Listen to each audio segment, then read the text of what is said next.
और उनके बाद 12 तारीख को एआईसीसी ऑफिस में हमारे राष्ट्रीय अध्यक्ष और मंत्री, राष्ट्रीय संगठन मंत्री खड़गे साहब ने और वेणुगोपाल जी ने सभी ग्रुपों में बुला जो पार्लियामेंट के लिए कोऑर्डिनेटर नियुक्त किए हैं उनकी मीटिंग ली थी। और उन्होंने जो हमें आदेश दिया था उसके बारे में आज अपने सीनियर साथियों से सरसा पार्लियामेंट्री के जितने भी सीनियर साथी हैं उनके साथ डिस्कशन किया। कुछ आ नहीं पाए, उनकी अपनी व्यवस्थाएं थी पहले से। मेरा प्रयास रहेगा कि उन तक भी मैं कांटेक्ट करूँगा जो नहीं आ पाए उनसे। तो हमें कहा गया है कि 3 लेवल पर आपको काम करना है, 3 फेजेज में। पहला फेज होगा चुनाव की घोषणा से पहले, और दूसरा फेज होगा चुनाव की घोषणा होने के बाद, और तीसरा फेज होगा पोलिंग डे वाले दिन। इनमें क्या क्या काम आपको करने हैं, कुछ पार्टी के आदेश हैं, कुछ स्थानीय नेताओं के साथ डिस्कस करके काम करना है। जो पार्टी के साथी है सबका चुनाव कैंपेन के अंदर फ़ायदा उठाना है। पहला काम ये है कि बीएलए अपॉइंट करना, बूथ लेवल एजेंट का बनाना। और मुझे खुशी है कि यहाँ पहले से काम ये चल रहा है, तकरीबन कंप्लीट हो चुका है। इसी तरह से बूथ कमेटी बनानी है। जितने ज़्यादा से ज़्यादा मेंबर्स कमेटी में लिए जाएं उतना ही पार्टी को फ़ायदा है। और अगला काम ये है कि मंडलम और सर्कल कमेटी बनानी है। वो भी मुझे खुशी है कि यहाँ के साथियों ने बताया कि उन्होंने पहले ये काम कर लिया है। तो जो पार्टी की तरफ से आदेश था उससे बड़ा काम तो इन्होंने कर लिया है। अब इसके बाद साथ साथ में जो पार्टी के प्रोग्राम हैं, स्टेट पार्टी ने जो डिसाइड कर रखे हैं वो चलते रहेंगे। उनमें जैसे हल्का भाई जन आक्रोश रैली कर रहे हैं, जिसमें हमारे पार्टी के अध्यक्ष जी और हमारे विपक्ष के नेता और पूर्व मुख्यमंत्री चौधरी भूपेंद्र सिंह हुड्डा जी और हमारे एकमात्र सांसद दीपेंद्र सिंह हुड्डा जी ये प्रोग्राम को जो है कर रहे हैं। दूसरा ये है कि जिला लेवल पर भी मीटिंगें वो ले रहे हैं, क्योंकि कमेटी ऑलरेडी बनी हुई है, प्रोग्राम कमेटी, जिसमें डॉक्टर साहब भी शामिल हैं। प्रोग्राम कमेटी आगे बना के डिसाइड करके देती है। इसी तरह से घर घर कांग्रेस, हर घर कांग्रेस, ये भी चल रहा है। परिवार मिलन भी प्रोग्राम चल रहा है, अलग अलग परिवारों से मिलने का काम भी कर रहे हैं। और अब ये आगे बढ़ना है, हमें इसको बिल्कुल धरातल लेवल तक जाना है। ये काम साथियों ने पहले शुरू कर रखा है और जाएंगे वहाँ तक। ये मोटी मोटी बातें जो है हाईकमांड से ऐसी से कहने का मौका मिला था और यहाँ मैंने वो उनके आगे सामने रख दी।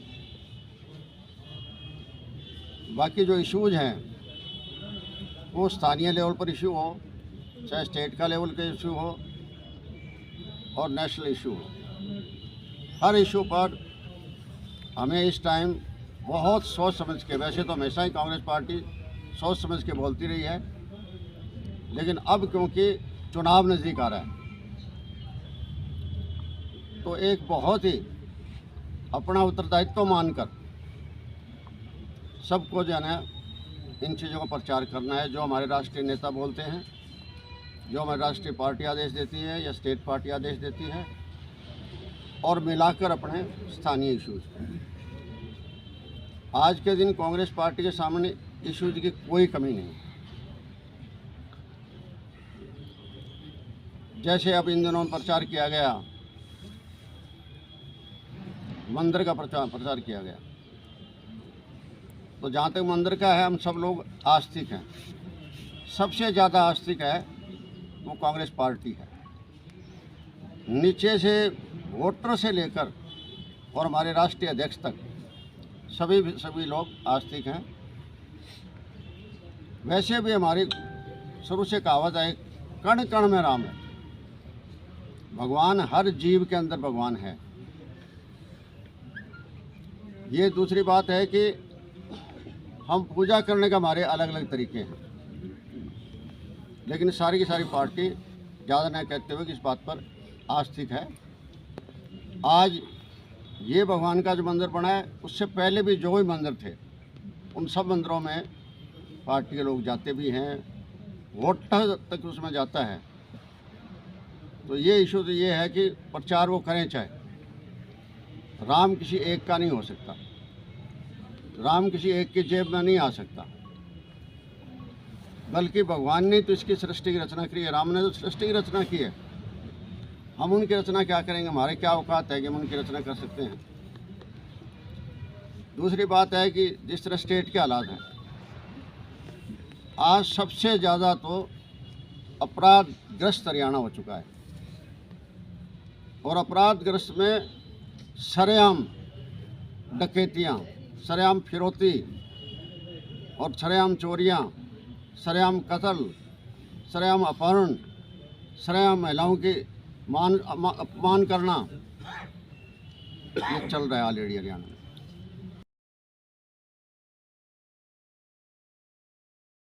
रख दिया रोजगार योजना, कौशल रोजगार योजना, हरियाणा कौशल रोजगार योजना। उसमें क्या है, किसी को यूँ नहीं पता किसको ले रहे हैं, किसको नहीं ले रहे, कब हटा रहे हैं, कब लगा रहे हैं, किसी को कोई नहीं पता। बच्चे घूमते फिरते रहते हैं बेचारे, CSC सेंटरों में पैसा खर्च करके आते हैं और कंप्यूटर ऑपरेटर्स के पास जाते हैं कि मेरा नाम इसमें डाल दिया, लेकिन आ तो नहीं रहा। एक आदमी 10 साल का एक्सपीरियंस वाला बैठा है, उसको ले नहीं रहे। एक ना कोई एक्सपीरियंस नहीं है, उसको ले रहे हैं। एक बैकग्राउंड जो है ना, एक रास्ता निकाला है, जो पिछले रास्ते जाया करते हैं, जिस तरह से ये रास्ता निकाला है। तो ये एक किस्म का शोषण ही है रोजगार का, बेरोजगारों का। क्योंकि एक एम्प्लॉय की बजाय वो अपना 4 रखना चाहते हैं। 15,000 पर, 14,000 पर मुलाजिम को देने पड़ेंगे, सुविधाएं देनी पड़ेंगी, वो सुविधा नहीं मिलती। कोई यही नहीं। इन दिनों आप कह रहे हैं कि हुड्डा साहब पूरी तरह से कांग्रेस को मजबूत कर रहे हैं, लेकिन कांग्रेस की एक रैली और भी निकल रही है हरियाणा भर में, कुमारी शैलजा के नेतृत्व में। नहीं, रैली नहीं, यात्रा निकल रही है। वो पहले भी आप पढ़ चुके हैं, जवाब आ चुके हैं। क्योंकि वो अपने तरीके से वो मजबूती की तरफ बढ़ रही है कांग्रेस से। हमला जो हो रहा है ना, वो हमला सारा का सारा जिस सरकार ने तंग कर रखा है उसके खिलाफ हो रहा है, अलग अलग तरीके से हो रहा है। तो फिर आपके प्रभारी ने चेतावनी क्यों दी है कि पार्टी के एक ही कार्यक्रम में चले, अलग से प्रोग्राम? नहीं, उन्होंने ये नहीं कहा। उन्होंने ये कहा है कि ऑलरेडी जो प्रोग्राम चल रहे हैं वो सफ़र ना करें, ये कहा है उन्होंने, कि उन प्रोग्रामों से ध्यान ना भटके लोगों का, कि ये प्रोग्राम तो आपको करने ही करने हैं। उसके बाद कोई पार्टी का नेता प्रोग्राम रखता है, सीनियर नेता, उसमें आपको जाना भी है। ये कार्यक्रम प्रदेश कांग्रेस कमेटी की अनुमति से हो रहे हैं, क्या सिस्टम है इनका? देखिए, कांग्रेस प्रदेश कमेटी से नहीं है, क्योंकि वो लोग भी सीनियर लोग। वो हो सकता है कि AIC से मंजूरी ली होगी, लेकिन कांग्रेस कमेटी की बात अकेली नहीं आती है। और अब आपने देखा है जितनी भी कमेटियां बनी हैं, हर कमेटियों में सारे सीनियर लीडर्स हैं। तो पार्टी एक है, इसमें कोई दो भेदभाव नहीं है। तो कमेटियों से काम चलता रहेगा जी, पदाधिकारी लेकिन ऑफिशियल नहीं बनाए जाएंगे, संगठन नहीं बन पाया। ऐसा है जिस संगठन का, तो आपको बार बार प्रधान जी का बयान भी आता रहता है, प्रभारी जी का भी आता रहता है, जल्दी से जल्दी संगठन का बढ़ाएंगे।